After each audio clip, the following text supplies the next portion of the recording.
Sasi jenah.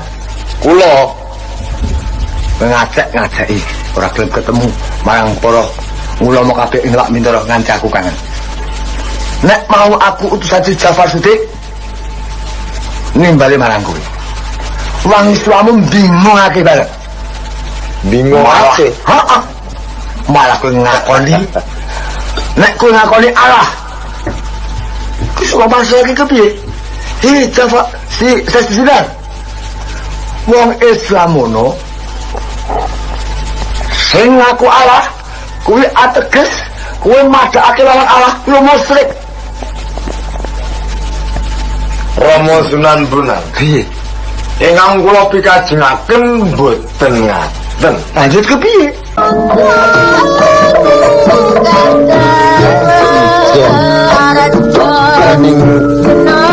Tapi siswa kurana dia terpaksa dia tak ngeliwat dewe memanise manungsa sejati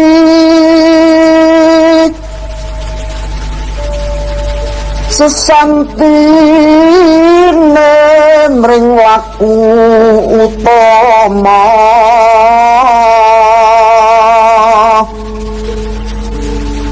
lukita mesubu ine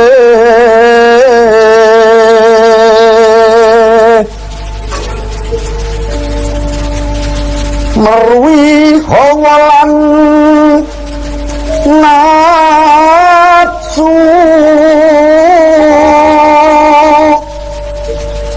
mrik sampurna lair lan batin kanthi atapa brata kebu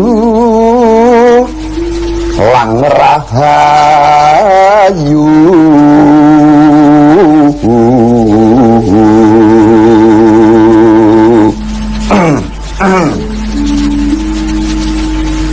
ayu ning rasa isinya rumantine rinakit budi patarti toto gatine jalma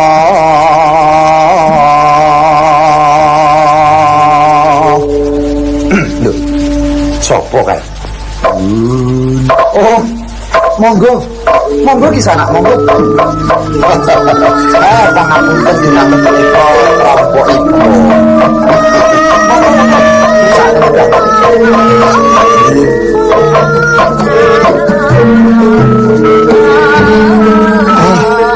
di sana kula namung sak rawuh ndika wonten rompok kula mriki kula ngaturaken kasugengan inggih kula tampi kanthi bingahing manah nggih ning saderengipun monggo kersa nepungaken kula pun Joko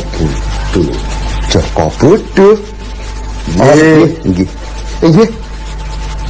ugi monggo wasami dipun wanoaken kula Sunan Kalijaga. Oh Kanjeng Sunan Kalijaga menawi ngaten mboten sisip pawarta ingkang kula tampi bilih ing mriki menawa wonten priyantun ingkang asmanipun Sunan Kalijaga. Joko Bodho kula saiki ngene bae yen jeneng tetepungan njur kanthi dasar binasan kuwi kok kurang rapet anggone ngedulur. Ayo prayogane saiki ayo wis ngoko-ngokonan wae ngono. Wah lah kok ngaten tes pundi ayo wis ora apa-apa to lajeng wonten menapanipun malah panjenengan menika wong kepanggih mawon nembe sepisan kok lajeng sajaipun semana. Joko Bodho Kula Ebo becike pomo wong sak jagat iki gelem rukun manunggal dadi siji sayuk rukun gilik saeko karti. oh mekaten yang pun kersa. Tak kira ora wis tanggap to mbok iki. Inggih. Ambok wis biasamu kuwi dilangni. Kamu ndak ora kepenak ditampa kuwi ya. Lajeng lerangipun panjenengan kalian kula menawa sepuh pundi? Ayo kudu tuaku to ya. Oh. Ayen kuwi muwuh aku ki ya Kakang. Kosok baline yen aku muwuh kowe ya cukup siadi ngono wae. Iya Kakang yen kaya ngono ya. Rak tur kepenak ta yen dirungokke. Iya. Ya sabanjure kowe kok katon kaijenan iki njur keluargamu menyang ndi? Yen keluarga iki maune yo akeh. Nek wong seswa-seswa iki yen dong kaya ngene iki ana sing bali menyang papaning dewi-dewi. Nek wis titi mangsane saresian dheweke iki nglumpuk kepara rombok semen iki ora cukup Jaka Budhu. Lho, sik. Aku bareng krungu ana tetembungan para siswa iki njur keperanan aku. Kepanan? Ya apa Kakang kali jaga ki dadi guru ngono apa kok duwe siswa? Ya ora kok jadi guru ki ora. Tapi ngene lho. Aku ki pancen seneng kok srawung karo bocah nom-noman kuwi. Saya-saya bocah nom-noman ki tak weni dedungingan. Yen dedungingan kuwi mangkirane bisa nuju pranatine, dheweke njur krasan. Suwe ning suwe dheweke ora gelem bali kepara krasan yang ing kadilangu kene. Anjur suwe-suwe saya akeh lah. Iki tumrape wong sing ora ngerti dikira yen aku ki paguron. Jatine ora ngono. Ayo mbok menawa dedunginganmu kuwi mau ngemu surasa tegese meranani marang bocah-bocah sing tok dongeng. Oh iya Jaka Budhu. Yen dedungingan kuwi mau ora ana karep lan tegese. Iya. Ateges dedunginganku kuwi mau tetes sing banyu dan sing tiba ing tengahing segara tanpa ana gunane ya ora. Nanging yen bocah-bocah kuwi mang tak wenehi dedungingan sing dedungingan kuwi mau ana surasane. Tak kira kejaba dheweke kuwi duwe pepatokane urip. Dheweke ora bakal dadi bocah sing tuna susila. Oh. Lah ya mbok yo saiki ngene wae Kakang Kalijaga. Ya mbok menawa ing mangkone kuwi aku lan kowe bisa ngedulur wiwit saiki nganti dina akhir. Mbok yo kowe ndongenga tak rungokne mbok menawa aku mengko kerasan menyang kene ya wis aku trimo manggon nang kene. Iya. Kuwi apa tenan dadi Jaka Budhu? Lho piye to? Wong jeneng wis mbalung sungsum kon ngedulur karo kowe iki kok. Ning ngene lho Di Jaka Budhu. Wong rek ning aku ki dianggep sing paling tuwa menyang desa Kadilang. Iya. Tur aku ki tak ndarbeni kapercayan Islam. Dadi sing tak dongengke karo bocah-bocah kuwi mau ora liya uga ora nyimpang sangka piwulang-piwulang agama. Oh. Ayo pancen becik to. Dadi tegese yen wong kuwi gelem nyinaoning bab agama, mestine ora bakal kapiran. Tegese ngerti dalaning panembah, ngerti sangkan paraning dumadi. Mestine ngono jalaran sajroning agama kuwi ana piwulang wiwit dunya nganti tekan akhir. Lah kaya ngono to piye to mula kita kabeh ki urip wajibe kita kudu percaya yen ana kang gawe urip. Iya bener. Anu Adi Jaka Budhu piye Kakang Kalijaga ngene lho. Wong sak lawan si Adi ku lagi. Iya. Nyang ing rompokku iki rak ya lagi ki mau to. Iya pancen ya lagi sepisan iki kok piye to. Aku ki kepengin banget. Sing tak kepengin iki ngene lho. Kaya dene wong nyidam cempaluk. Mbok iya tadi yen si Adi kuwi duwe oleh-oleh mbok ya didungi aku iki oleh-olehmu kuwi. Ning mengko ya kosok baline, upama aku ki duwe ora ketang sithik, yen Siadi gelem tak suguhi, ayo alhamdulillah. Ngono?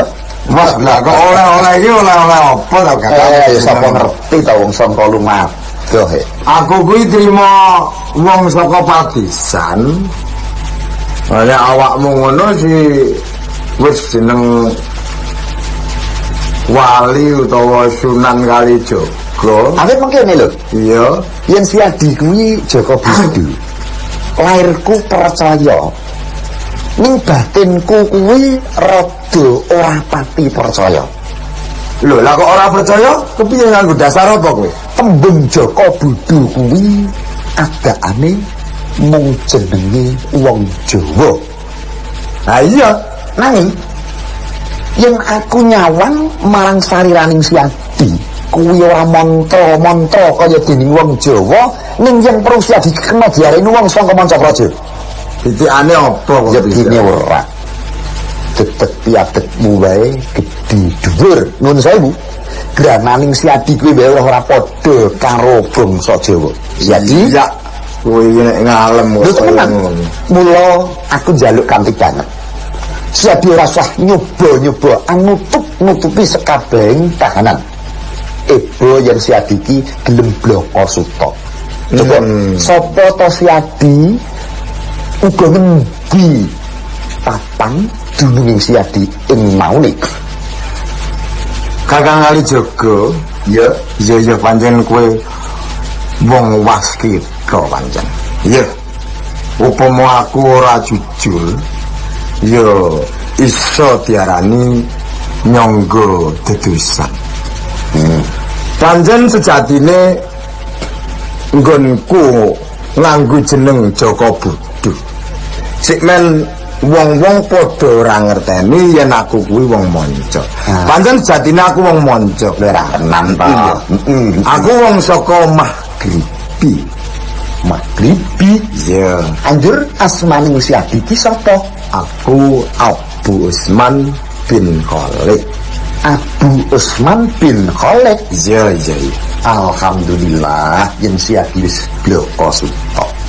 Anjur Siadi nganti tumeka ing tanah Jawa ki rak mesti ana karepe. Iya, bener. Yen Siadi ki mung langke tanpa ana karepe ki aku ora pati percaya. Mula Siadi mesti sang gawe blakake apa to kareping Siadi tumeka ing tanah Jawa iki.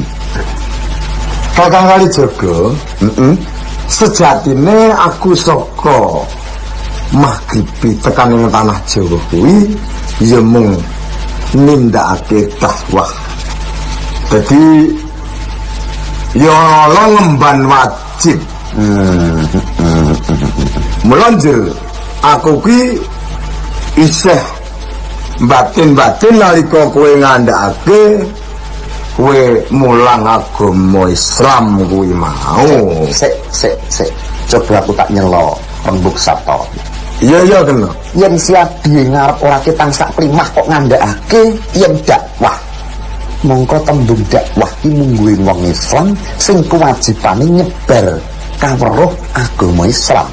Iya bener Kakang Kalijaga. Yen Siadi ki mung dakwah digrene nganti teko ing tanah Jawa. Apa kira-kira ing papanmu kono ki wis ora doyan dakwahmu apa piye? Ora kaya ngono. Anjir apa kareping Siadi teko ing tanah Jawa iki? Aku kepengin ngerteni wong-wong tanah Jawa kang padha nggilut menyang agama Islam kuwi sejatine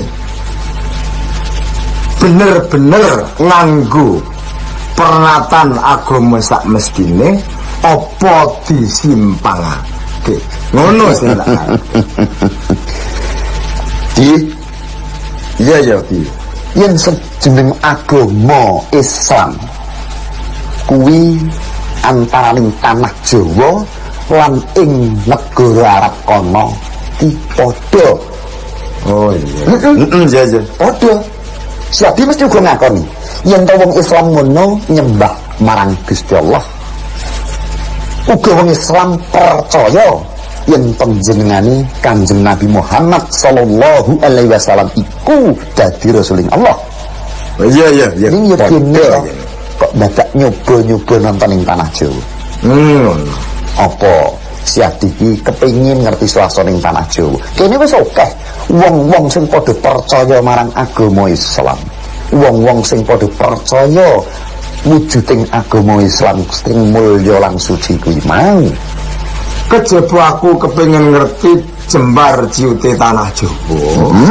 Kaping pindune uga kaya dene sing tok ngendikake mau Kakang Kali. Ayo rembukan ki ya karo kuwi wedane disambi kok. Lah sak teruse.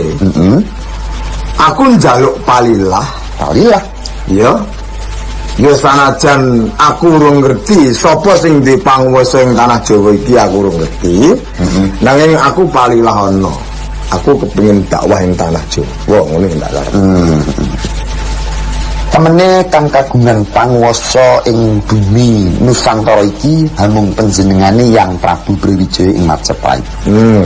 Ora ono Narendra siji antaraning loro mung kejaba panjenengane ingkang wicaksana Prabu Brawijaya.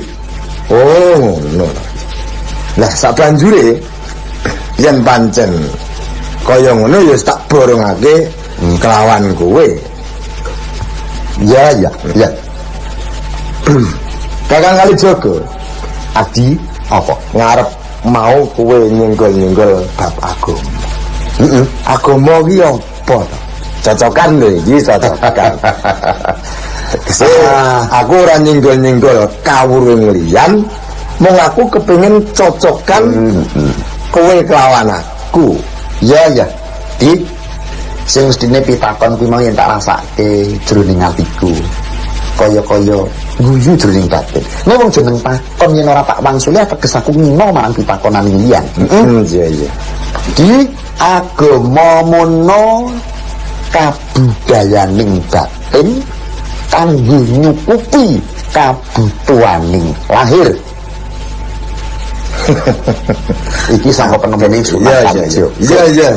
Dasarnya ngene. Apa to sebabe yen to kabudayan batin kanggo nyukupi kabutuhan lahir mokal lahir kuwi bisa tumindak yen to ora diperintah dening batin. Awit sangka gaduh ing panemuku antaraning batin lan lahir kuwi luwih tuwa batin tinimbang lahir. Nanging aja kebacut lho Kakang, tegese ana tetembungan kabudayaning batin kanggo nyukupi kebutuhan lahir. Kuwi yen lahire sok muntah, yen batine kuwi ora kuwawa meradah pamuntahe lahir, bakal kesasar jalanan. Ana tetembungan anut njero baru anut njaba njur kesasar. Sapa sing dikalahke kelawan bondo dunyane satemah ing dunya bakal kesasar. Iya bener. Iya. Iki tak bacotake. Urung tak lho iki nggonku cocokan karo. Iya. Mestine Kakang Kalijaga wong awit murite wae ya wis akeh. Iya. Saben dina ngayahi manembah marang kersaning Gusti ingkang Maha Kuwasa. Manembah kuwi ana pirang perkara. Manembah kuwi yen wong Jawa uga ngarani sembahyang. Iya, sembahyang. Yen wong Arab ngarani salat. Iya. Yen aku sembahyang mono ana telung tataran. Jadi sembahyang ki diperang dadi telu. Telung perkara. Siji sembahyang raga. Ping pindho sembahyang rasa. Ya. Ewadene kang pungkasan sembahyang cipta. Sembahyang raga, sembahyang rasa lan sembahyang cipta. Jur keterangane sembahyang raga iku kepiye? Ngene. Yen sembahyang raga kuwi sembahyang sing tatarane lagi teka ing saringat. Oh, iya, nggih matuk pancen. Iya, bener. Njur yen sembayang rasa kuwi ora sembayang raga nanging durung tekan sembayang cipta awit sembahyang rasa isih lagi tataran ing tengah-tengah durung bisa manunggaling kawula lan Gusti lan kawula nanging wis cedhak marang guru sejati. Ki mungguhe ngaku kok. Iya lanjut. Sing sembayang cipta ki sing piye? Ning beda karo sembayang cipta ya sembayang sing pungkasan iki. Sembayang cipta kuwi yen sembayang cipta ing sakwise bisa ning banjur nong sing pungkasan. Njur nong kuwi piye tegese? Nong kuwi tegese wis ngerti dununging kawula lan Gusti saksolah dawane sarwa Allah. Dene wong sing wis kaya ngene iki ing besuke ora bakal kesasar. Oh, awit iya. Wong iki wis bisa njumbuhke kawula lan Gusti lan kawula. Jadi bebasan bisa mati sakjroning urip, bisa sakjroning mati. Nah, saiki ngene di dinten upama aku ki mau dodol siadi sing tuku saiki salin tak aku sing tuku siadi sing adol. Ngono. Ya ngene lho ya. Wong jeneng panemumu lan panemuku kuwi dhewe-dhewe. Urung mesti pitakonmu kuwi mengko trep kelawan jawaban. Iya. Ya mbok menawa mengko gaduking nalarku bisa, ya tetep tak jawab. Ini jawab aku mengko ora nyenengke penggalemu ya aja kurang pangapura. Oh, ngono. Ngene. Aku tekan lho ya. Iya. Sembahyang lho ya. Iya. Kuwi yen ditampa karo Gustine rasane piye? Ewadene yen ora ditampa rasane kepiye? Wah, lah kok kaya ngono ya. Ya kok kaya ngono piye to? Jero banget ya pitakonmu kuwi. Ora. Ya. Ya tak jawab. Nanging engko nggonmu ngecupi piye? Waduh. Ya. Sembayang yen katampa kuwi jeneng pratitis. Kosok baline yen ora katampa sulaya.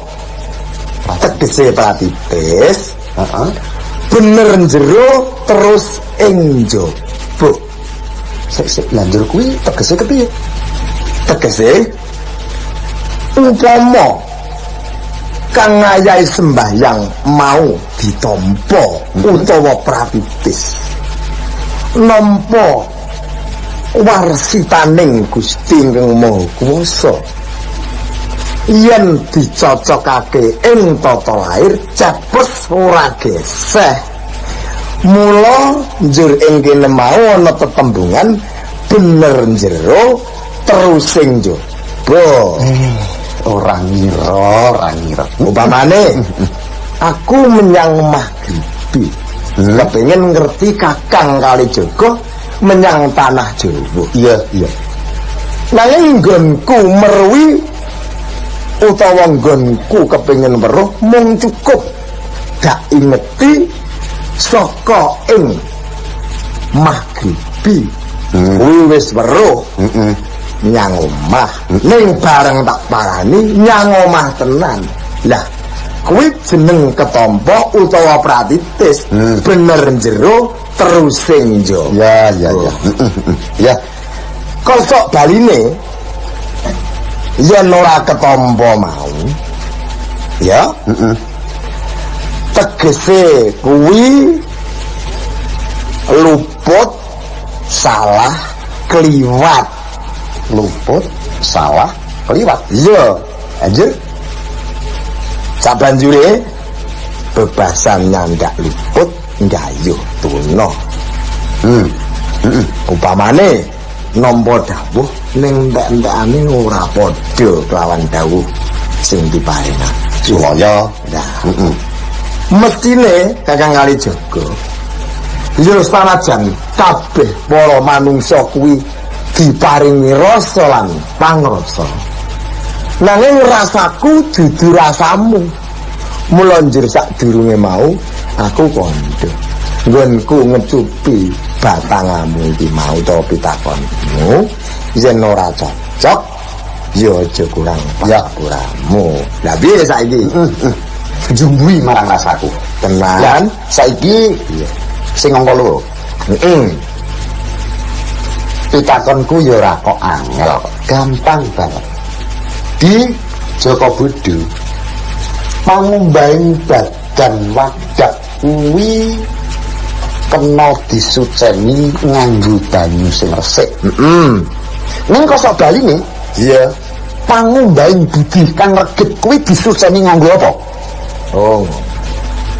Ya nganggo banyu budi ta. Lho, banyu budi kuwi wujude ngapa? Ya banyu kang suci utawa tembunge Tirta Narmada.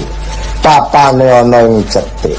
Mula wong kang wis ngancik sembayang rasa wis bisa ngrasakake banyu budi saka cethik munggah liwat cetak banjur kandhek ing cipta weruh dawuh kang pratitis kang ing alam donya ora ana nanging sok ana sing tumpang suh. Mula banjur ora mokal lamun aku njawab pitakonmu sing angka 1 mau ana sing pratitis lan ana sing sulaya. Lagi Joko Budu iya pratilane kabeh kandhane kuwi jumbuh karo kabeh pangreten lan dadu ing nalarku. Joko Budu ing papan kinakune lati satuhune ora ana pawongan sing padha tunggal rasane mung kejaba Sunan Kalijaga karo Siadi Joko Budu. Nah saiki ngene Kakang, aku kok kepengin nyang njaba ya ayo mbok menawa iki dikonangi lawan wong sajake kok ora apik. Ayo padha metu sakjane ning omah wae. Iya nyiras pantes golek wong sing seger. Ayo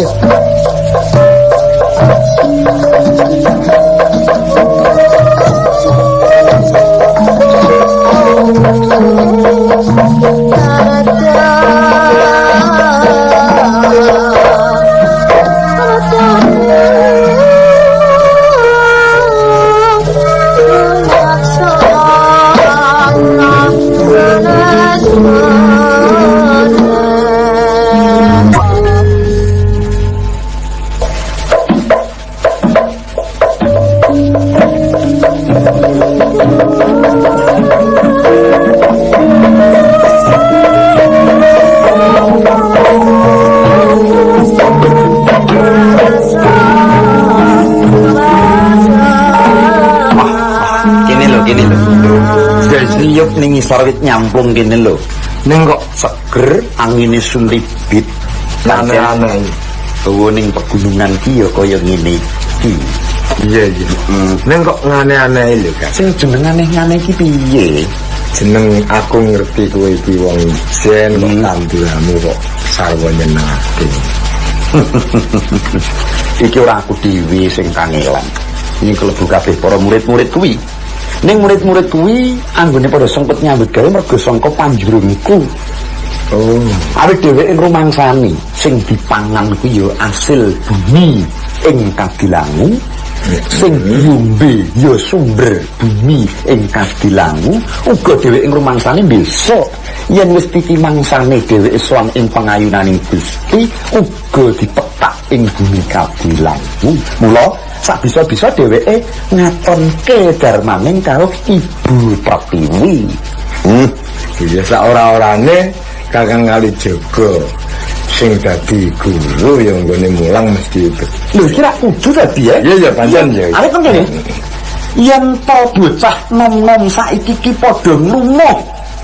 Tegese dheweke mung sendakep ora gelem cancut tali wanda.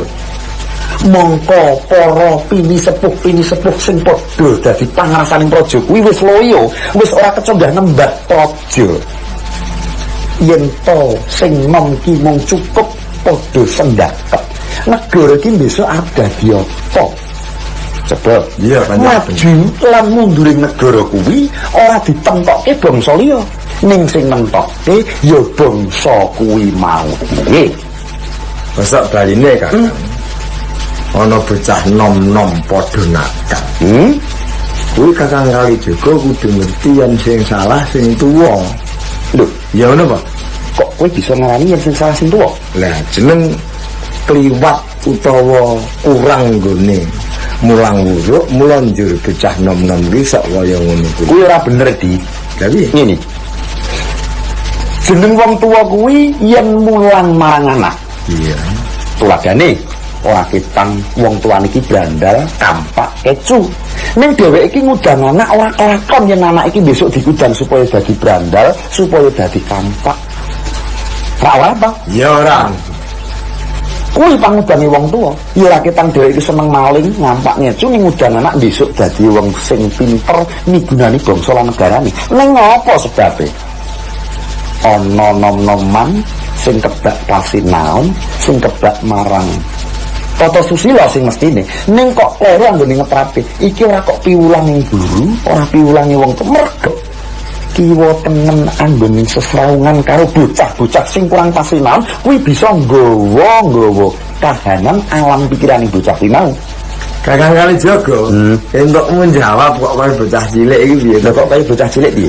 Kuwi jeneng tata lahir sing tak karepe ora kaya wong jeneng sing takon ki aku sing jawabku. Aku ya bisa kok mangsuli nganggo tata batil. Lah, mulane iya sing tak karepake. Yen bocah nom-nom kuwi dituduhake panembah jati. Mestine ora bakal dhewekne tumindak sing kliwat wates. Jalaran panembah jati mono padha karo nuntuni titah dituduhake marang sesembahan. Wah, ayo Lah ngono to Kang. Iya. Lah kok wis kok wangsuli dhewe. Nah ini Di, ing ngarep kowe mau kok ngandhake perkara kanggo sucining badan wadah kuwi cukup nganggo banyu kang resik. Iya ora? Nanging kanggo pangumbahi budi sanget nganggo banyu budi.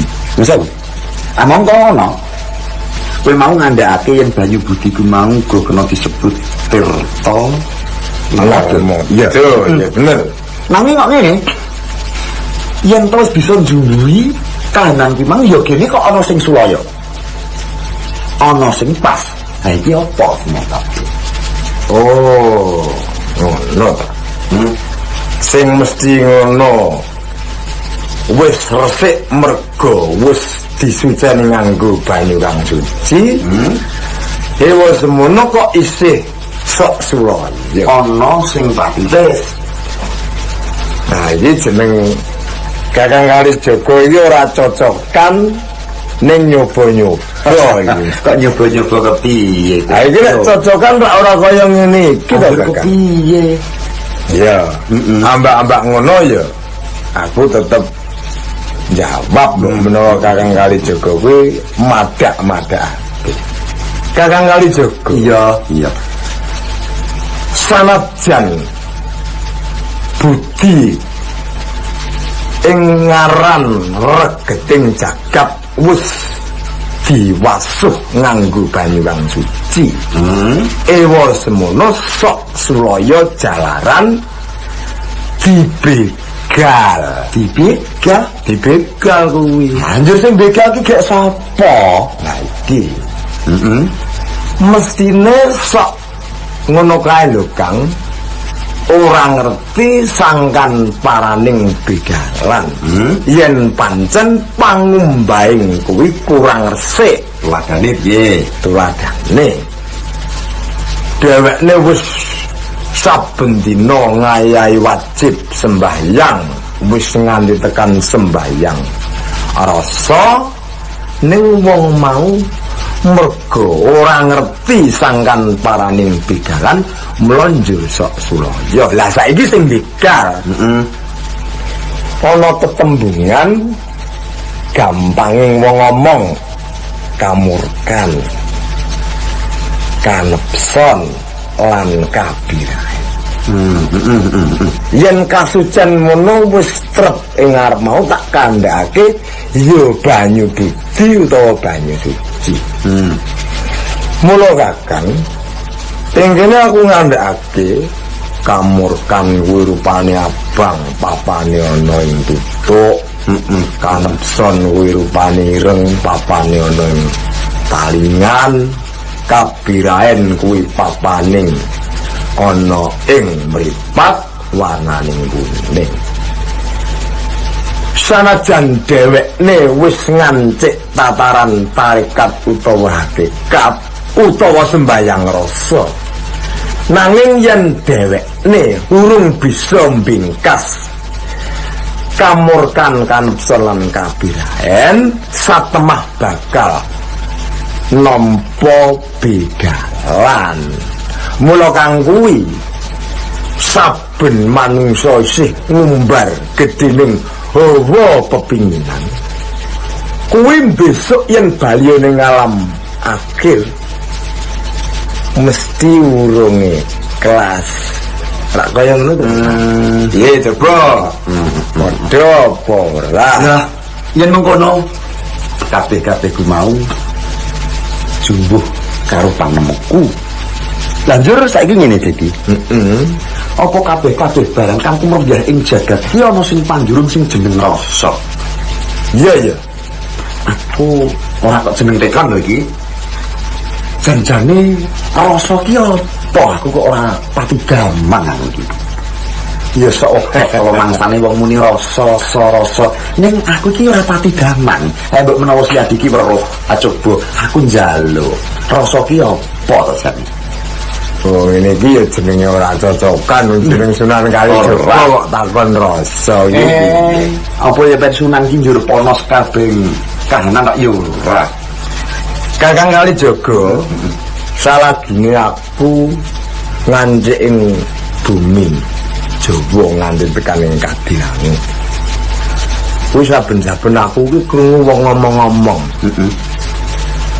Ana sing ngandhakake rasa kang sejati lan sejatining rasa. Lah kuwi dununge rak nyang rasa lan pangrasa. Dadi ya wis trep yen kowe takon rasa kuwi apa, ya perangane urip to Kakang. Oh, iya. Bener ora? Ya, rasa kuwi perangane urip bener. Lanjur apa no bedane to antaraning rasa lan pancandriya kuwi mau? Wah, lah kok kowe kok ngoyak terus ngene. Ora mungkin jenenge kon kok. Lah ya kowe kok malah takon pancandriya. Mestine sakjroné kowe ngaye wajib lungguh sedakep seluku tunggal nutupi baban hawa sanga mandeng pucuking grana. Kuwi rak ngiwakake pancandriya nengenake apa kang ben KSD to Kakang. Sik to. Pancandriya jenenge wae Pancandriya, Pancandriya ndriya ki arep pengangen. Lah iya. Mongko pengangen-angen ki apa kaya ngono padha karo rasa kuwi to aku kok urung pati weruh. Wah, lha iki pancen ngono Kakang, yen ngrembug antarane angen-angen lan rasa. Kuwi kudu nampa piwulang wiwit njaba nganti jero. Tembung mentarenge jarene yen sinau teori kudu nganggo dipraktekake. Iya. Lah, saiki jeneng ana tetembungan cipta. Iki rak siji angen-angen. Loro rasa, telu nyang pangrasa. Kuwi jenenge cipta. Mlonjur angen-angen lan rasa kuwi jadine beda. Nang bedakake kuwi pilih jalma yen ora Kakang Kalijaga. Kaya ngono. Wah, lha kuwi jenenge ya kebaca to leh mung ngalembono. Anu Di, Piye? Ayo semune kok saya awan saya panas rasane arep. Sese oleh ngecupi piye Kakang Kalijaga? Ngene lho, sawetara ayo Bos. Omong-omongan aja mung ning kene bae. Ngene lho. Pancen si Adi iki tak dhewekke ana kawigaten mung si Adi Joko Budi. Ini. Ya. Pancen jumbuh pangertening si Adi karo pangertenku. Jumbo? Ya. Iya. Ngarep mau tak kandhake. Nah ngene, ya.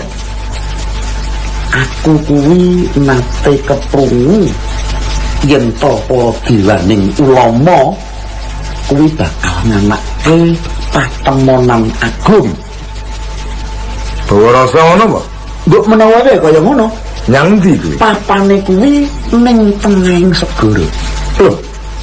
Lah kok wajib banget Kakang Kalijaga? Ning sungapaning Kali Gresik sakwetane ngantek. Oh. Lah iki semetan banget. Iki mung ngene. Jadi aku nggunakake tenagamu sakwetara lak gelem to. Oh iya. Ning si Adi kuwi durung nate diwanui para diwani ulama teges durung nate ditepungi. Si Adi nyelamura aku. Aku Mlaku nggo cara gedemitan. Sandi. Iya. Jenenge nyelamur laku kuwi. Iya. Lah. Anu ngintipo kabeh para dewan ulama sing padha lagi bawa rasa kuwi mah. Etok-etoko dadi tukang satan. Oh, tukang satang yang perahu. Lah, yen si Adi wis dadi tukang satang sing kanthi ora dikawis parani wong-wong ngono kuwi. Mengko si Adi kewajibanmu rungokke apa to sing lagi dianakake ning patemonan agung antaraning para wali-wali kuwi mau. Oh, yen wis ya, si Adi bali kondo karo aku ning tak jaluk serambut wae aja no sing sulaya karo pun kakak. ya ning gini to Kakang Kalijaga. Jarene mau Kakang Kalijaga ngandhakake para wali arep padha bawa. Iya to. Ning Kakang Kalijaga ki lak ya kelebu wali to Sunan. Ning yo kene kok ora diganti. Ngene. Mbok menawa kabeh para ulama-ulama kuwi mawa cocok karo aku mergo tak kira alam abeke Masjid Demak.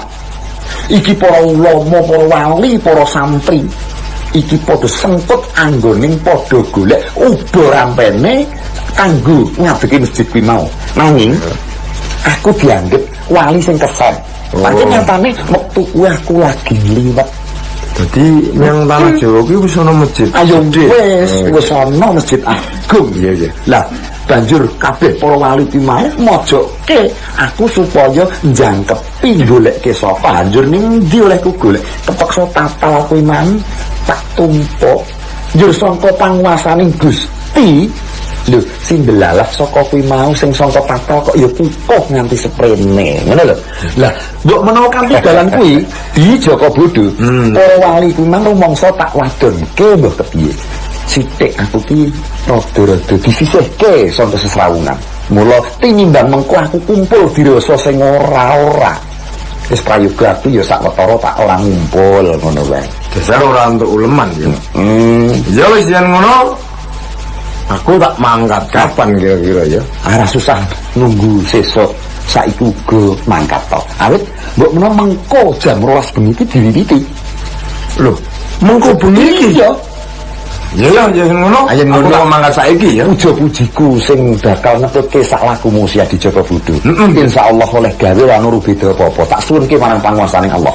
Gari becik nyang omah ya Kakang. Iya. Sewang-sewangan.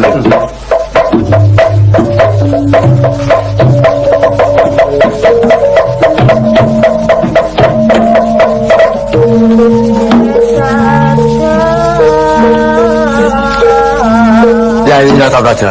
Kakang Sunan Benang. Iki wis ana ing tengah-tengahing samudra. Aku nalika semono tak matur yen bakal mejang marang para sunan. Yo Kakang Sunan Benang. Lain sejati ora. Njurusno kersamu arep apa? Aku mau arep njaluk ya kuwi riyaning penggalih panjenengan sing kanthi ikhlas lahir lan batin ya tak aja. Sing kok kersakake? Ya kuwi, manane marang kabudayan para ulama. Supaya rancak tebaning agama Islam ning tanah Jawa kudu ana sahe pindaning sapu kudu digendhek. Bisa nang kudu ana ratune sing disebutan sultan kaya dikersakake Rama Sunan Rahmat lan gumalang kabeh para sunan ana ing negara tanah Jawa. Sunan Kalijaga wis kaya glewang, dhewekne wis kepengin gelem nampa marang aturku kuwi mau. Mula saiki karo panjenengan. Kanthi waton pendan iya, Sunan Kalijaga mesti iya. Ngono lho. Kakang Sunan Pinang. Yo aja nganti kadukake kajiron penampa. Bab perkara panjenengan mung tansah saben dina ngripih kelawan aku kang supaya aku bisa minangkani pamuduting kabeh para ulama kang sumondhok menyang ing tanah Jawa. Kakang Sunan Pinang, ing sakawit aku wis matur ning ngersani. Bab perkara aku bakal dijumenengake dadi sultan angratoni kabeh para ulama lan ngesuwi kabeh para ulama. Kakang, yen bab perkara aku didadekake pinisepuing para ulama, aku ora bakal swara. Nanging yen aku dijumenengake sultan, apa ora teges aku bakal langgar ngenani marang pangandikaning Kanjeng Rama Prabu Brawijaya ing Majapahit. Kakang Sunan Pinang wis midanget to. Sabda pandhita pangandikaning ratu kuwi ora kena wola-wali lan ora kena digegabah. Mongko aku kalebu putra. Putra kuwi mono wis dadi pangudang-udange wong tuwa ing besok bisa mikul dhuwur mendem jero. Minangkanono pangandikane wong tuwa aja nganti mancahi pangandikane sesepuh. Yen to aku iki mau njur ninggal ngenani marang pangandikaning Kanjeng Rama Prabu Brawijaya. Mongko pangandikan kuwi mau aku mung dijejerake dadi Natapraja. Tegese aku mung dadi adipati menyak ing Bintara Demak. Lho, kok njur kabeh para wali njinjing aku kajumenengake dadi sultan. Tegese kuwi ora mengkang sengko pangandikaning Kanjeng Rama Sultan lan Kanjeng Rama Brawijaya ing Majapahit. Saka kuwi Kakang, panjenengan aja mlaku rasaku. Awit kabeh mau ki panjenengan kudu bisa menggali kanthi wening tirta kawicaksana. Yen aku minangkani pangandikamu, aku mesti bakal kadukanan kan mau Prabu Brawijaya. Ade, Kakang Sunan Pinang. Tata Raja. Iya, tak rasa-rasake. Apa panjenengan iki wedi yen darane nek ana anak wani karo bapa ngono kok? tak kira ora sisih pangandikamu. Aku wedi yen diarani aku anak mancai pangandikane wong tuwa. Di kanggo kabutuhan agama yang perlu anak wani karo bawa. Nyuwun sewu. Sapa kowe? Kula tukang satang to. Tuang satang nyarungu wis arep menapa nyampur barang perkara iki. Nggih. Wong tukang satang wong tidak pindaning cacing kowe ha. Aja dapure urusan iki. Nyuwun pangapunten. Mboten ketang kula tiyang alit dianggep kados cacing. Neng kula tiyang Islam lho Kanjeng Sunan. Islame wong kawula cilik apa kelakon kemumpuni kaya para wali-wali kabeh. Kamu ora kelakon kemumpuni marang para wali-wali kalbu aku sing putrane Kanjeng Rama Sunan Rahmat sing diwenehake dakwah ana negara tanah Jawa lan aku seseping kabeh para wali. Dereng mesti artinya kula niku tiyang cilik wajib nimutaken bilih wonten tiyang Islam. Kaum ulama minjang Sunan Wali ingkang klenduing patrap. Monggo tiyangaken Gusti mboten kapil kedah percaya manembah lan migunani. Monggo kalih anggadhahi raos nedhur ngamalake piwulang agama ngajeni agama siji lan siji Monggo Kanjeng Sunan dados pini sepuing para ulama kok mboten nggadhahi rasa nyedulur, mboten ngamalake piwulang agama, malah kepara bombong kalian Gusti Patah kapure jumeneng sultan sami kalian mantun kalian yang sepuliku. Lho mekaten menika menapa sampun dipun nangar sakdereng.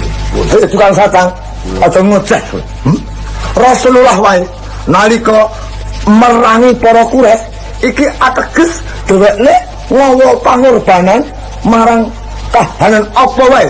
Sebab wong Quraisy kudu sernake ing kono bisa nyebarake marang tebaning agama Islam.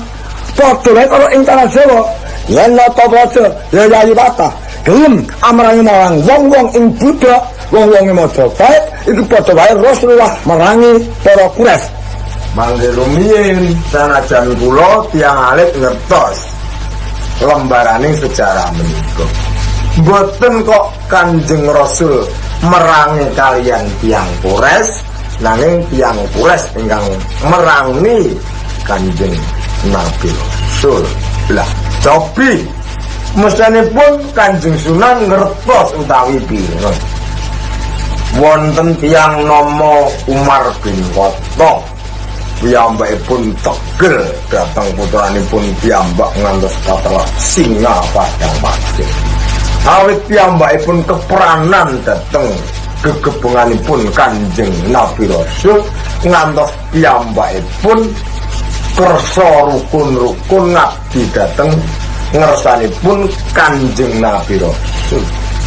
Cobi ngaten menika menawi panjenengan bombong dhateng Gusti Patah kedah wantun kalian ramanipun menapa mboten ateges tiyang Islam badhe merangi tiyang Buddha. Monggo mejenipun mboten ngaten. Emot lho Kanjeng Sunan. Haning yen ngenteni kaya dina Rasulullah, tak kesuwen banget. Tebaning agama Islam ana ing tanah Jawa beda lan pancen nata-nata dalam amrangi Majapahit wani karo Kanjeng Sunan Brawijaya kanggo kabutaning agama iku endah rancak. Mangke rumiyin cilik digedhekake bodho ditinggalake. Niku rumangsa ketumpangan budi kudune mbales dipirang mboro.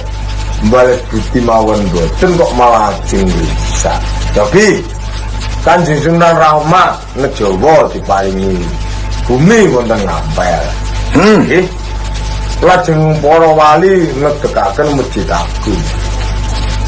Menika upami Sinun Prabu Brawijaya mboten satunggaling ratu ingkang wicaksana tresna dhateng sesamining dumadi.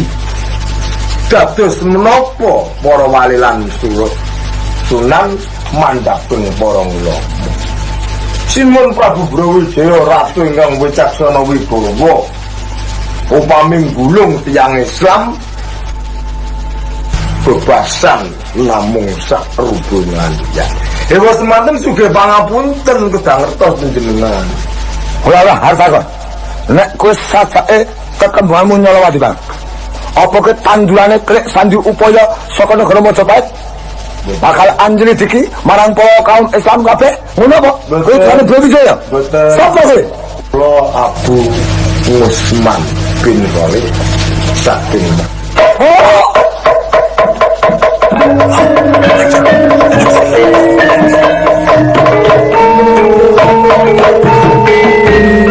Nuwun sewu sepekatan. Kula mboten mangertos. Dul Usman.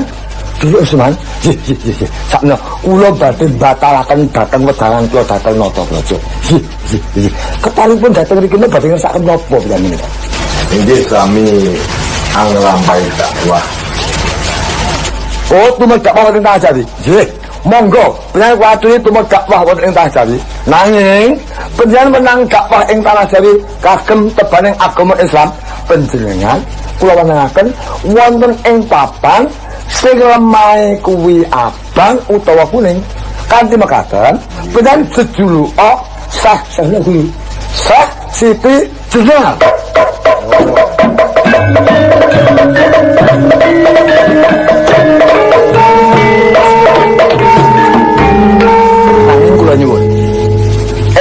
prakawis wedangan kula menika kula anggap bocor. Nanging menawi panjenengan bocoraken dhateng para kawula alit sumrambahipun ngantos demi kawulanipun kanthi Sundha Wijaya. Nanging menawi piyambak pripun boten bocoraken ateges wedangan kula menika boten bocor. Nggih, kula ngasagun. Pepindhanipun nek boten bocor ateges prau kula menika dipun tambah kalih lemah bang inggih bilang sasudena. Nanging yen bocor ateges lemah bang emoh kanggo nembel prau. Pripun? Nggih, sagah kepareng kula ngayahi badhe pados papan ingkang sitinipun abang. Ayo ngaten monggo minggir.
Pancen kudu kaya ngene iki lalakon sing gak lakon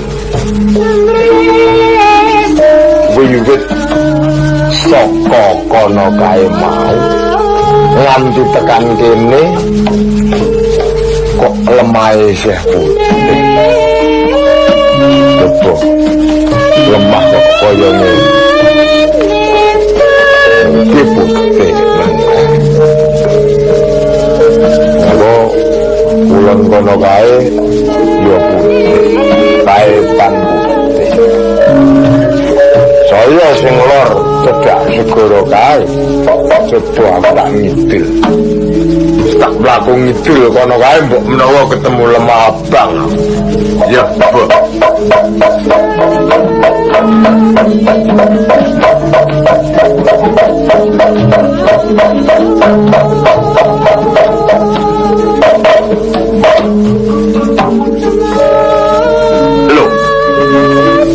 Kok ireng malah iki lemah lempuk lho apa kelakon Sunan Bonang ki ngapusi aku monggo kae ora-ora semunambane kae tak ulatke saka kene katone ireng mesne sing padha kae jeneng apa aku kudu munggah gunung kidul kono kae monggo aku wis menyang sak puncaking gunung kae upama nemokake lemah sing abang apa ya kelakon aku mejang kewan sing ana sak puncaking gunung kae wah apa ya aku ki pancen kapusan kelawan Sunan Bonang ambak-ambak kaya ngono arep tak bokekke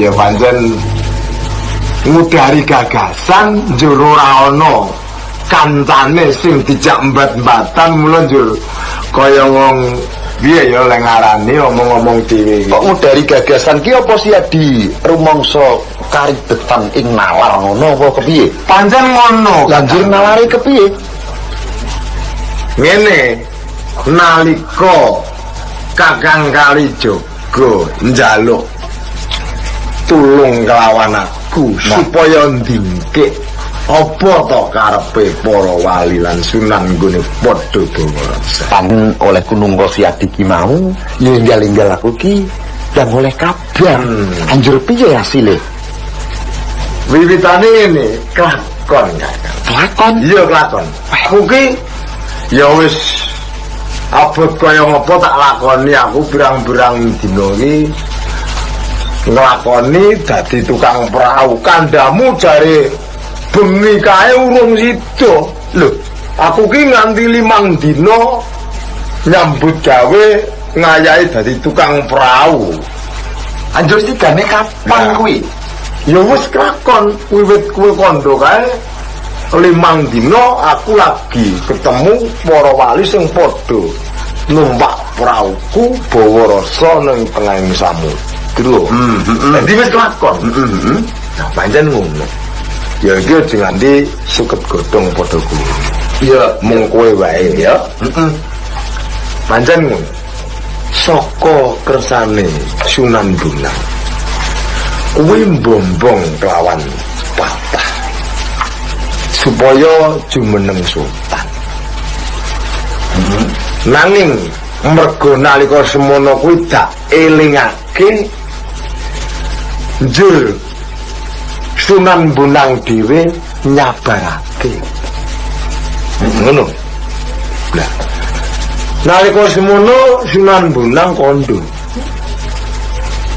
padha karo perkara iki bocor ngono ngendikane. Iya Rama Bonang, aku sing bisa mebak njur aku dikeparake ngayahi dakwah ing tanah Jawa, nanging kudu mapan ana ing lemah sing abang. Lho ngono. Lah wiwit pesisir kono kae mau nganti tekan kene kuwi durung tau ketemu papan sing lemah abang akan Kalijaga. Upama aku ngidul tekan puncaking gunung kono kae, yen aku kuwi upama mulang murid kaya dene Kakang Kalijaga, apa murid kuwi njur kewan-kewan sing ning jero alas kuwi rak ya mesine ora. Apa ya aku ki diapusi ngono apa piye? Angger musuh mulang ki mergo dasare kuwi durung bisa nemokke lemah sing abang. Iya, Di kok ya stun temen kuwi. lho piye to? Nalarmu kok jebul landhep dengkul iki kepiye to? Wong ngono kok kurang akal. Wah, lah kok nganggo akal iku rak wis ora jujur meneh. Lho, apa sing jalani nganggo akal ki mesti ora jujur. Tuladane Yen kita kabeh ki ngugemi perkara jujur lan jujur, kuwi kudu nanging titi mangsane wong kuwi mau ya kudu sulaya. Ning ora sulayan iki mung kanggo kajujuran. Coba rasake tembung titi sapa ora? oh, sulayane mau kanggo kejujuran. Oh, Wis tanggal. ya. Aku bisa ngene panemu marang si Adi. Si Adi ora susah kentekan akal lan paweka. Yen si Adi rumangsa dipaweka karo wong-wong ngono kuwi mau. Ya. Golek lemah sing abang ya kira-kira sepondongan ngono bae. Lho, amangka lungguhi. Oh, dadi lungguhi ra jeneng si Adi kuwi lungguhi lemah sing abang. Ayo mengko kaya ngopo? Para wali, para ulama kuwi mengko keleh ngendikan kaya ngopo, ngono lho. Wah, lagi lah dadi matoke benere dhewe ora benere umum lan benere prana. Lho, kan. Yen perlu telu-telune ngatunggal iki kudu kena tak ugemi ning ngodine mepet-mepet. Wong jeneng bener ki direbut wong akeh. Si Adi kudu nglakoni kebenaran sing kudu tak percaya kuwi mau. Oh, ngono. Ye, dadi aku njupuk lemah bang ya mung cukup tak nggone ngono ya. Awek, aku ya krungu gremeng-gremeng si Adi kemang jare arep dakwah. Ya ya. Ayo manggon ngendi si Adi ki bisa dakwah? Mongko kabeh para wali kuwi ora ketang kepiye wae menyang tanganing Sunan Bonang. Yen cengkah karo Sunan Bonang, aku bisa nggambarake apa ya kelakon si Adi kuwi bisa dakwah ing tanah Jawa kene. Coba Mestine ora. lah, siji-sijine dalan ya kudu kuwi mau. Ya yen kaya ngono pituturmu bakal tak estokake. Ning eling lho Di ya, dakwah kuwi meni sesorah Islam mungkin wong sing durung jero pangrepeni ngenani bab Islam. Iya, Aja tok gunake sing ora bener lho. Sisip sendiri bakal nggawa-nggawa emprit ambuntut beduk cilik ning yen di onceki saya jeruk lan saya abot tundone ya Kakang kali Joko. Pituturmu tak estoaken. Sadurunge aku kuwi wis duwe gagasan. gagasan apa Ini lho Kakang, manungsa ku yen bisa kuwi nggondheli tetembungan. Manungsa kuwi buta ora njaluk nanging oleh. Ye, bisa mencupi apa? Ya, manungsa kuwi buta ora njaluk nanging oleh. Anjir, lha iki yen kaya ngono ya tak estokke aku tak golek lemah abang mengko tak lungguhane njur mbok menawa ana wong-wong sing butuh rukun-rukun karo aku tak tuturke ning golek ana dhewe coba kowe mlaku wong idul ngulon sawetara mengko jupuken lemah ing kono oh ya wis cukup semono silakan jadi ya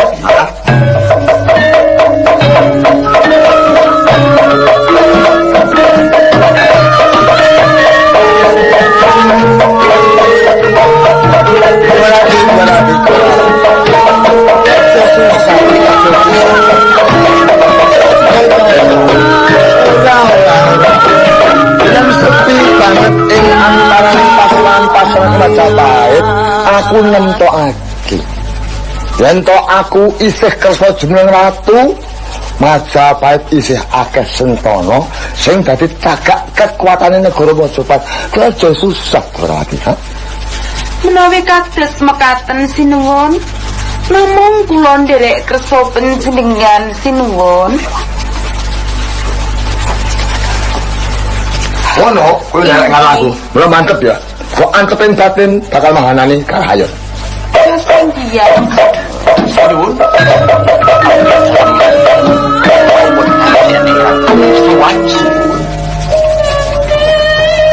Kuan, amene ora ana pargel apa kuwi?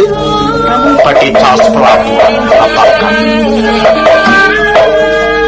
angin kula anayaya dawuh mangandhakaken sadya para bupati ingkang saking Brawetan ingkang sampun bali wonten ing negeri Majapahit. Hadut kausanane Manunggalipun para bupati ingkang saking Brawetan kados dene Blambangan, Kediri, Pasuruan, Banyuwangi sakanteronipun. Kula pamekaken tembok anyar kula bobol. Pramila anggen kula mengsah ngayuda menika kula ndelaken prajurit ingkang saking Majapahit. kira-kira pulang Majapahit apa Saking tenan.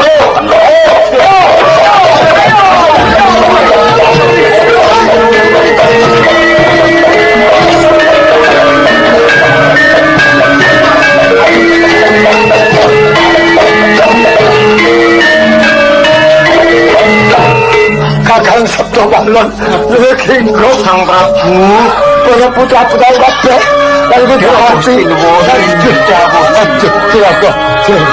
Majapahit rusak malang Girijo Wardono sampun Kakang Sabda Balon kepiye nyelametake sampun panjenengan sampun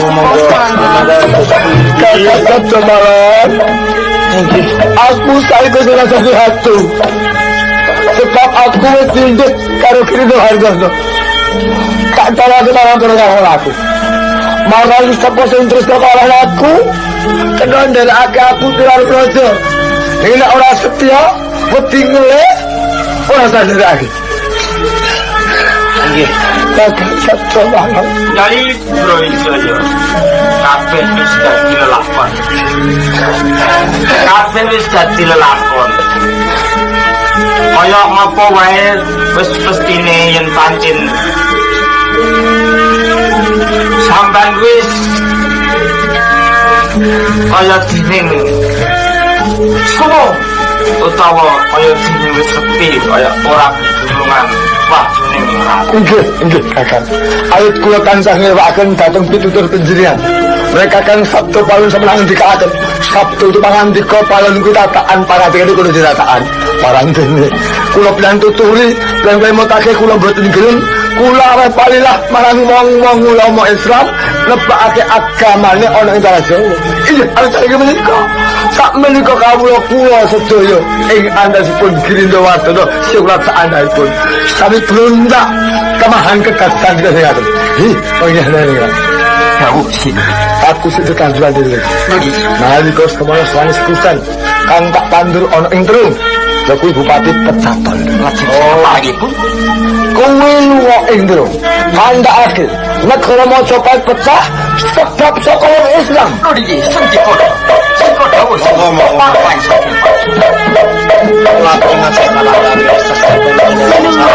ana apa Sayati ana apa Sayati ana apa Parang kula badhe matur.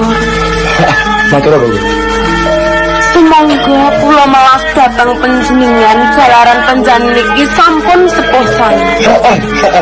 Sampun limrah menawi panjenengan Krista nyuwun sabiyantu kaliyan putra dalem wonten ing Demak Bintoro nggih Papa.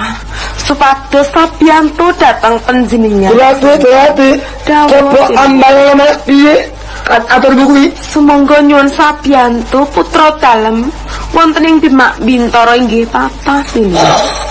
Durati cukup iben gue ngasor ke asmane ratu yen aku kuwi nganti njaluk sabdan tulis patah padha aku kuwi katon lekulesta sepisan aku ratu njaluk bantuane si bupati kaping pindho aku bapak njaluk sabdan tulis ayah emah aku emah Sampun kados mekaten ta sinuwun menapa mboten melas dhateng sarira panjenengan.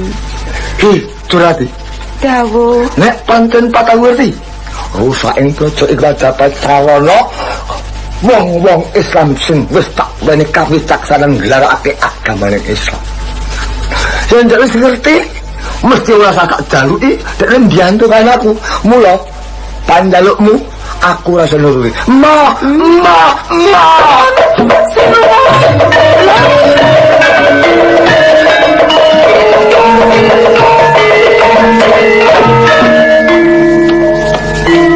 Sajan sinuwun iki ora bisa nyuwun sabiyantu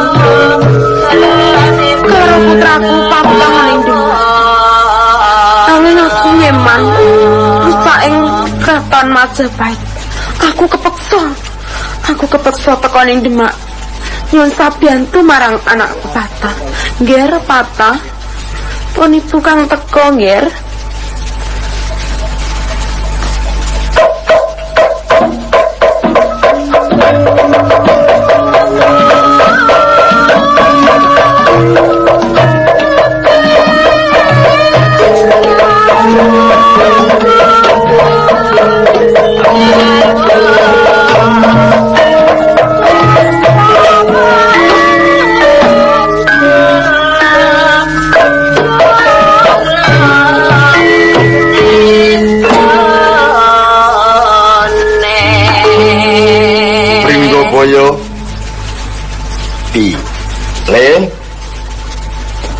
piye kanca kancamu oleh padha ngayahi wajib berkah itu panjenengan sedaya sampun kula pinangkani kula ingkang pinangka dados pangarsaning para taruna-taruna ing mriki saiyek sekabdi minangkani menapa ingkang dados kersa panjenengan syukur yen kaya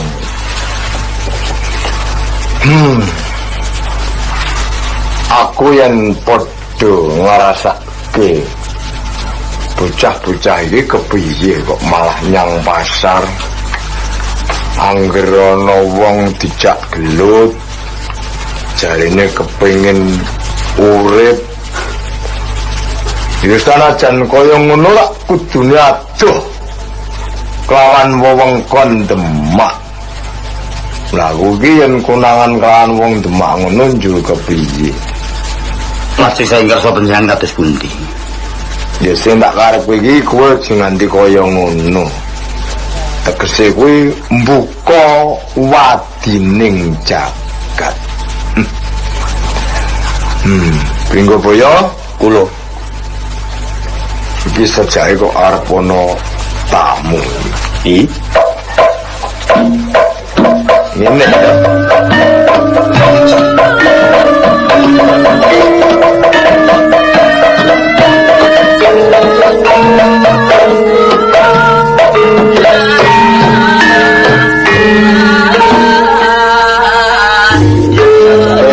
Tamune wis menyang regol kae. Menapa kita papat taun iki? Mengko butuhe apa? Aja entuk mlebu yen urung ngerti kebutuhane. Oh iya. Beli apa kemarin kok beli apa aku? Tuh.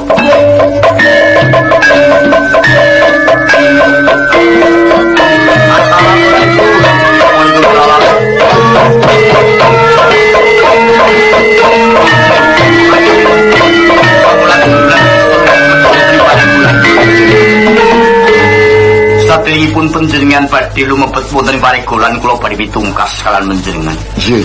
Panjenengan menika sinten?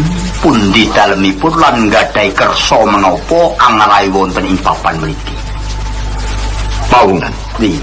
Satemening aku Sunan Kudus ya Jafar Sutik. Oh iya. Aku bakal ketemu wayan wong keng jeneng Syekh Siti Jenar. Oh kados ngaten. Njur kowe iki sapa? Kula menika kalebet putra siswanipun. Putra siswaning Syekh Siti Jenar. Iya. Kebeneran yen kowe ngono. Aturno marang gurumu yen aku bakal ketemu kalian Syekh Siti Jenar. Iya.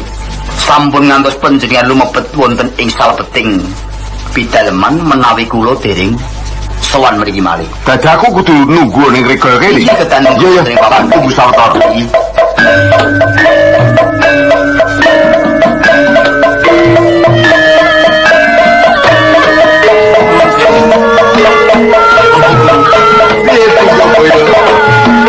Kula sampun minangkani pangandika panjenengan manggi kawontenipun tamu menika.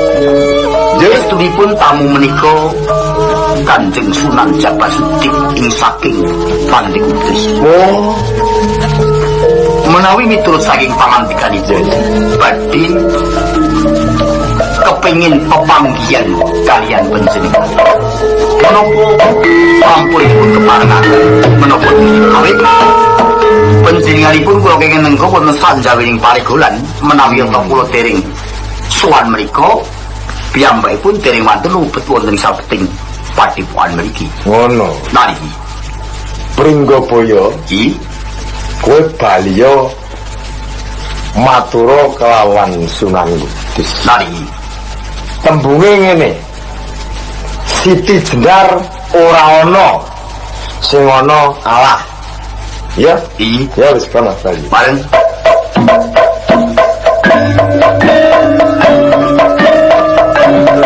Tapi Pringgoboyo, nuwun sewu Kanjeng Sunan Kudus. Kemarin kula badhe menawi panjenengan badhe pepanggihan kalian Syekh Siti Jenar iya. mboten wonten. Ora Wonten Allah. Siti Jenar ora ana sing ana Allah. Iya. Ya Allah kuwi tak timbali. Oh ngaten. Kula wis semeni sawetawis. Kula mriki.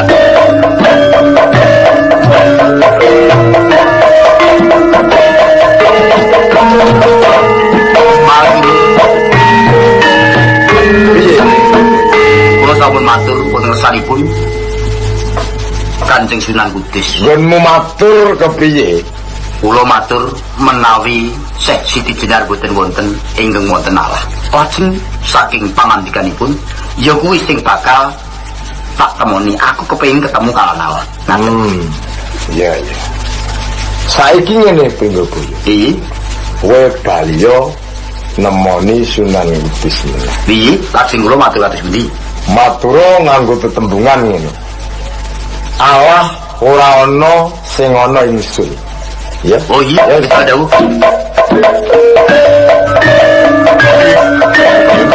Iya Kanjeng Sunan. Mohon matur.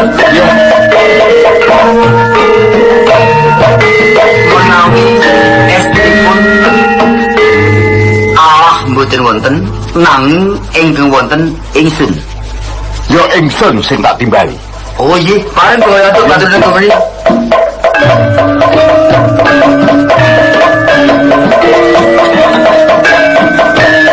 Sama aku kula sama matur menapa ing des pangan kebetulan sama kula aturaken. Nanging sing pangandikun Kanjeng Sunan ya ingsun kuwi sing bakal ingsun timbali. Ngaten. Ngono. Ya. Coba kali ya meneh. Kang Wali. Iya, sepisan iki. Mengko piye derek? Iya. Ingsun ora ana sing ana Siti Jenar. Oh iya, Ayo kondo kaya ngono ya. Iya.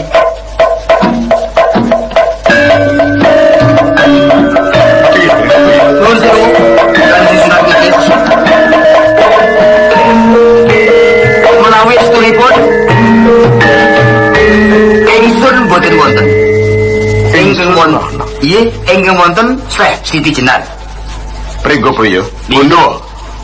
Ingsun Allah Syekh Siti Jenar sing tak timbali. Oh ngaten, iya, matur nuwun bareng.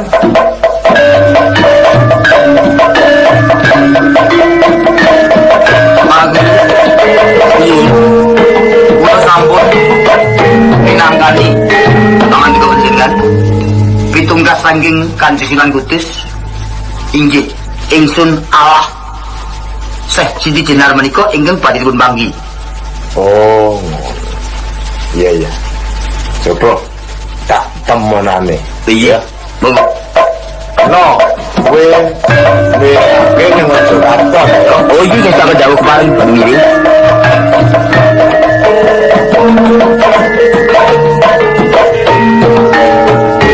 Assalamualaikum. Waalaikumsalam. Kakang Jafar Sudik to iki. Iya, saya setuju. Sajae kepengin banget ketemu adu arep karo aku. Pancen bener jalaran aku nampa utusaning Kanjeng Sunan Bonang supaya ngumpul oning masjid gede. No, iya. Iya. Aku ora bakal suwul meneh jalaran aku yo ngrumangsani. Aku duwe bini sepuh panjenengane Bapak Sunan Bonang. Nah ning sajake kejaba kowe butuh nimbali aku. Iya, awet takone Bapak Sunan Bonang. Iya bener. Mestine batinmu ana apa-apa karo aku. Iya, jalaran nalika kowe ketemu karo muridku Pringgoboyo. Mestine kaya-kaya muridku mbingungke kelawanku. Pancen bener. Bener iki. Tegese jawabane muridmu. Yen Syekh Siti Jenar ora ana, sing ana Allah. Bali meneh. Iya. Yen to Allah ora ana sing ana ingsun. Mula ing dina iki. Jawabanmu telu ki mau bakal tak timbali Allah ingsun Syekh Siti Jenar. Ayo nyang papan suci tak tuduhake werdi. Ayo tak dherekake.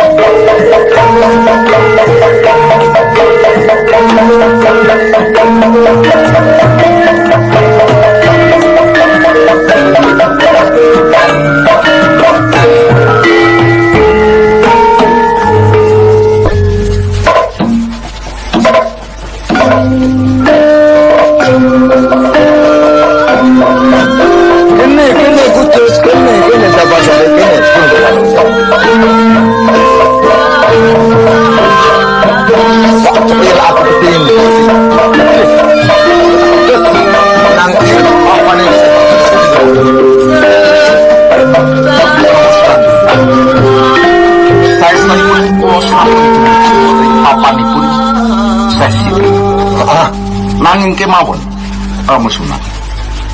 Saderengipun kula pepanggihan kalian pun Sesi Jenar langkung rumiyin kula panggih kalian putra siswanipun. Kabadut Durung Jafar Sudi. Jalaran kula mboten dipun angsalaken mlebet pinanggih dalan Sesi Jenar.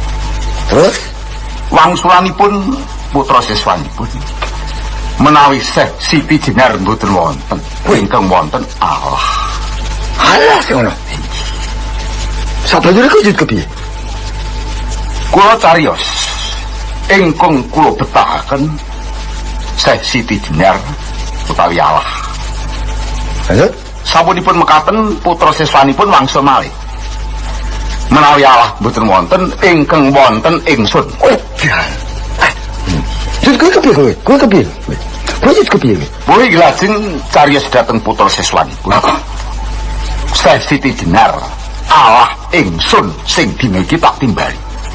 Ngono. Iki Jut kepiye keputusane? saweg menika kula saged pinanggih kalian pun Siti Jenar. Rama Sunan Bonang. Kepiye? Piyambakipun boten badhe swara. Kalenggan menika sampun koirit wonten ing sakjawining regol. Kok ngono? Sae becik apa? Sono kene Masjid Agung. Iki mangsaken dawuh.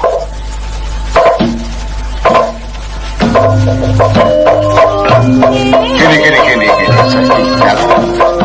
Assalamualaikum. Waalaikumsalam. Nuwun sewu Rama Sunan Bonang, nuwun sewu.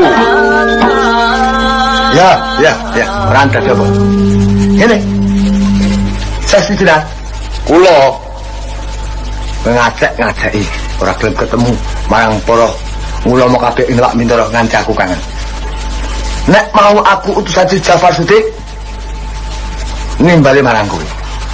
Wong islamu bingungake banget. bingungake. Heeh. Malah kowe ngakoni nek kowe ngakoni Allah. Wis kok bangsa iki kepiye? Jafar si Jenar. Wong Islam ngono sing ngaku Allah kuwi ateges kuwi madhakake lawan Allah kuwi musyrik. Rama Sunan Bonang. Piye? Ingkang kula pikajengaken boten ngaten. Lanjut kepiye?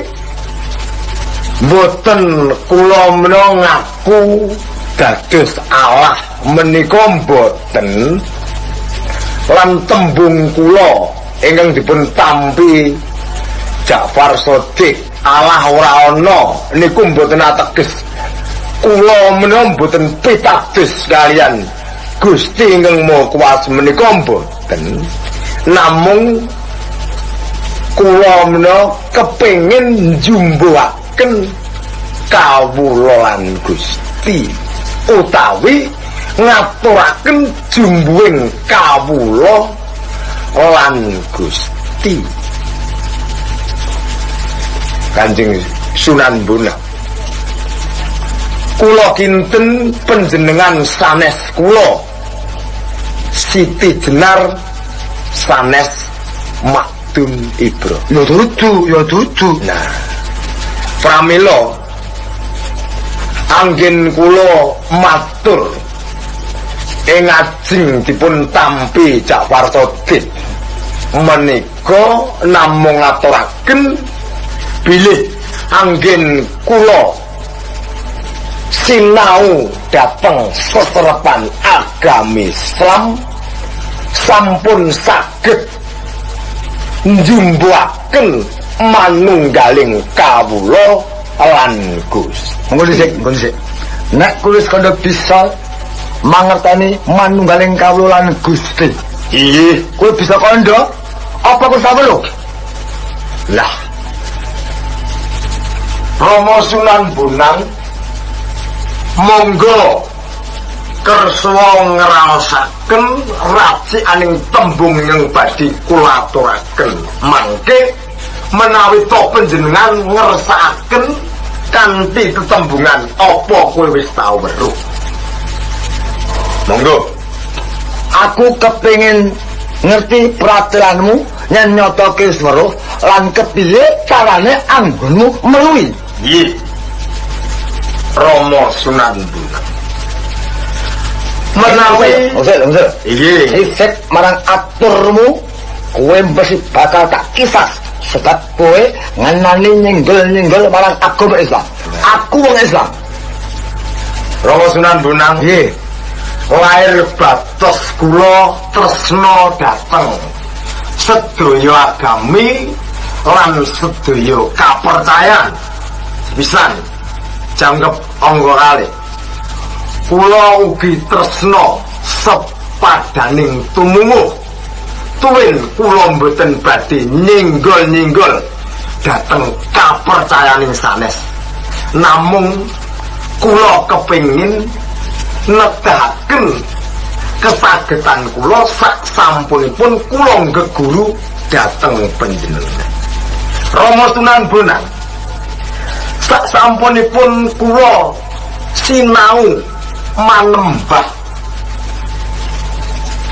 kanthi cara wiwit saking panembahing raga, rasa lan cipta, lajeng wonten tacakan sembayang ing wanci tengah ratri. Ya. Tacakan kula lenggah sedakep suku tunggal nutupi babahan Nawastanga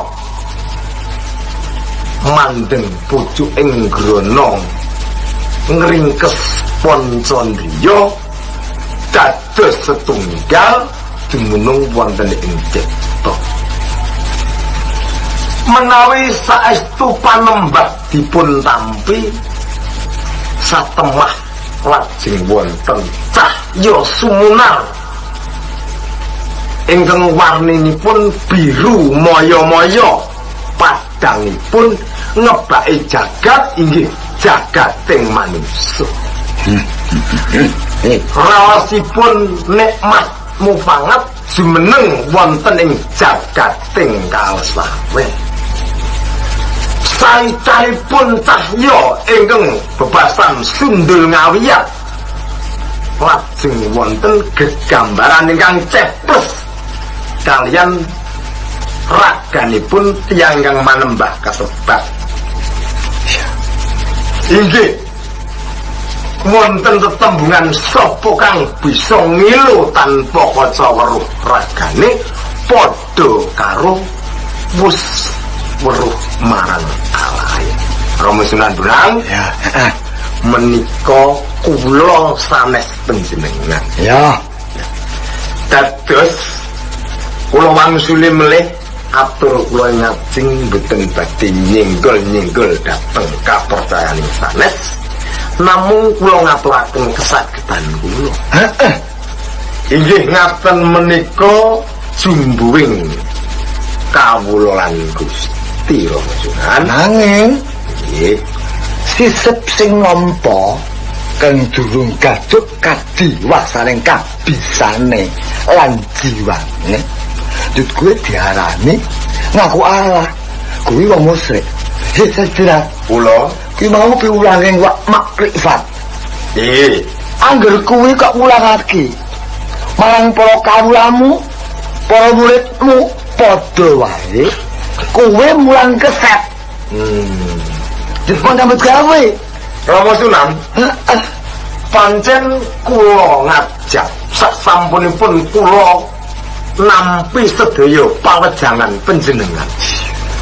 Kula lajeng anggadhahi tekad gesang kula menika betah nanging boten nyumun nanging ugi angsa. Dados manungsa urip menika betah boten nyumun nanging angsa. Dados kula mboten betahaken menapa-menapa namung sak paringipun Gusti Ingkang Maha Kuwasa. Dados sampun trep menawi kula kedah nrimo ing pandung mboten betahaken menapa-menapa. Jalaran kula kepingin ikhlas sedaya isen-isening donya ing ujug benjang menawi kula sampun wangsul wonten ing alam akhirat. Kula saged ngetos papan kula Iya. Oh, Sejenak kula. tiramu apik kabeh. Ning kuwi bebayaning tumraping wong-wong sing durung gaduk ing panonton. Mula nek asale kuwi saka maghribi.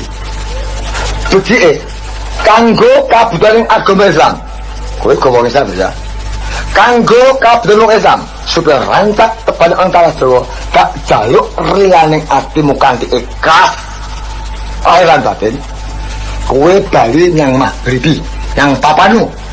Nanging sak pungkurmu sak utara Jawa, aku njaluk kelamu. Jenengmu bakal tak patekake. Pamrih. Nek kowe jenengmu tak patekake. Murid-murid sing wis kejang ilmu kuwi mau supaya ngwalake ilmune, ora nganggo ilmumu. Supaya dheweke padha gelem ngaji ana ing Demak Mintara. Melu ngerancakake marang tebaning agama Islam. Begitu. Inggih, Rama Sunan, awit panjenengan sampun dipunaken istri para ulama ing tanah Jawi, kula namung manut. Jalaran upami kula mangke lajeng Mbak Guguk Mahkota Waton Bekasan Mateges kowe dudu wong Islam, tapi kabeh wong Islam. mestenipun kula mboten manut dhateng tatanan Iya. salam nggih sampun kula terima menawi nami kula dipun pejahaken nggih sampun Aku nel ageling paneramu. Ha? nggih Kowe enggal bali nang njaluk. Kowe dedunikan aja ngene diwuri sapa wae. Luwih muridmu. Ha? kejawi saking menika menawi wonten satunggaling murid kula ingkang mejangaken ngelmu dereng saringat lajeng anjek ma'rifat menawi Rama ngertos kedah dipun paringi margi ingkang saleres. Kuwi perkaraku. Perkaraku. Yes, sampun kepareng menawi ngaten nyuwun tambahing pangestu nggih Rama Sunan. Sewang-sewangan nggih. Selamat sampun.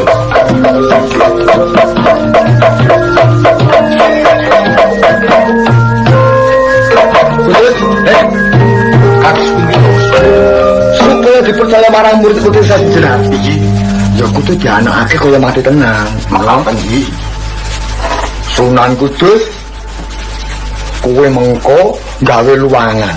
iki Gawe kuburan ana ing burine pengimanan Masjid Demak. makaten Engko dibiawarake nek kuwi kuburane sajenak. iki Nanging aku njaluk meneh supaya murid sajenak kabeh nganggo ilmune si sajenak.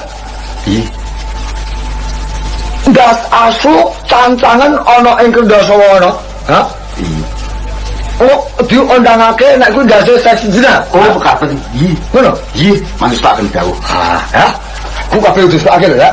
Duh, kok juara mati? Duh, kok juara mati kan? monggo monggo Kanjeng Ratu Monggo juara mati, monggo. Oh, bawa